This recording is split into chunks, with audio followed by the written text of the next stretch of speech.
আসসালামু আলাইকুম রহমতুল্লাহ। অনেক সময়ের মধ্যে সামান্য একটু সময় নেব। ভাই ভালো আছেন? শরীর ভালো আছে? আমি বাংলাদেশ জামাত ইসলাম দৌলতপুর উপজেলার আমির, আগামী দিনে জামাত ইসলামের মনোনীত সংসদ সদস্য প্রার্থী দৌলতপুরে। তা আমরা একটু দাওয়াতি কাজ করতেছি মানুষকে। মেলায় তো কিছু দেখলাম, এইবার আল্লাহর আইন দ্বারা দেশটা পরিচালনা করে দেখা যাক আল্লাহর কি নিয়ামত আল্লাহ পাক দেন। এই জামাত ইসলাম মানুষদেরকে এখন দাওয়াত দিচ্ছে, আমরা আগামী দিন আল্লাহর আইন দ্বারা দেশ চালাবো ইনশাল্লাহ। আসেন, যারা আমরা সমর্থন করি তারা একমত প্রকাশ করি ইনশাল্লাহ। ভালো আছেন তো? জি, দেখা হবে ইনশাল্লাহ।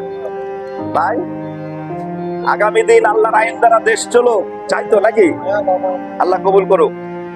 আগামী দিন আল্লাহর আইন দ্বারা দেশ পরিচালিত হবে ইনশাল্লাহ। একমত আছি তো? হ্যাঁ, চাইলে তো হবে না, ভোটটাও দাঁড়িপাল্লায় মারতে হবে ইনশাআল্লাহ।